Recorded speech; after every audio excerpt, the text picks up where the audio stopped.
I was here in Qatar 8 years ago to attend a conference, and the Emir and his wife, Sheikh Moza, talked about reform and talked about the way they wanted to develop the country. And we thought, why not have town hall debates? Why not start discussing the things that nobody ever talks about in the Arab region? See if we can create some controversy and answer that controversy. So I suggested that, they accepted it, and here we are 8 years later.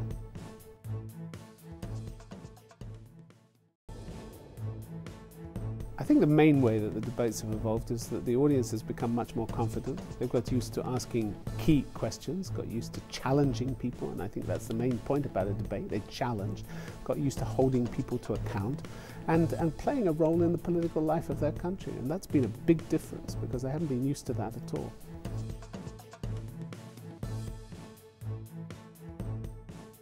Well, the audience is the star of the show. These are the people who are partaking in what we think is one of the oldest forms of argument and debate the planet has ever seen.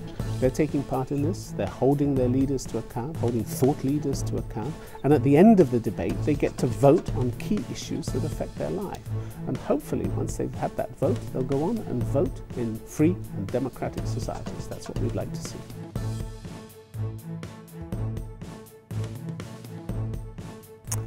My favourite debate was an extraordinary debate, actually, where we brought two representatives of Hamas and two from Fatah here to Doha to tell the audience, basically, why they were unable to agree on key questions concerning Palestinians and their relationship with Israel, in fact, their relations with the rest of the world.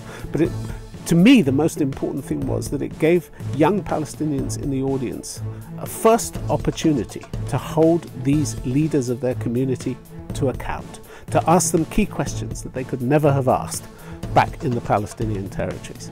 And I think it was extraordinary because they told them for the first time to their face that they had failed, the Palestinians, that they should go, and it was time for a new set of leaders to come. And I thought this was an extraordinary event because it did what we always hoped the Doha Debates would do: provide a new platform for people in which to express their opinions and hold their leaders to account.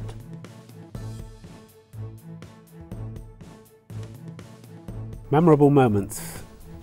Actually, I suppose the most important moment for us, we were in Tunis 3 weeks after the first of the Arab revolutions. Ben Ali had been kicked out. We held a debate about whether this was the start of a new democracy or whether there would just be new dictators coming in. And at the end of this debate, the audience, one of them came up to me afterwards and said, "Do you realize this is the first time in 25 years that we have had a free political debate in this country?" And then it hit me for the first time what we had actually done. It was an extraordinary moment for us.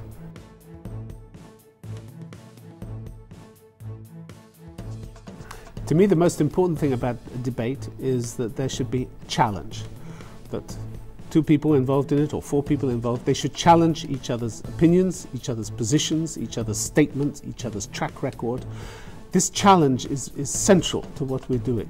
And the challenge should be backed up not by passions and emotions, although they still have a place in debate, but by facts and good arguments and precedents. So that this isn't just some wishy-washy philosophical conversation. This is an argument and a challenging debate that looks at an issue where there are clear courses of action that you could take, to censor or not to censor. Should a president step down or should he stay in office? There must be clear difference of opinion between the two sides. Then you'll have a good debate if it's backed up by facts. If it's not just arguments and emotions and opinions, you're going to have a good debate.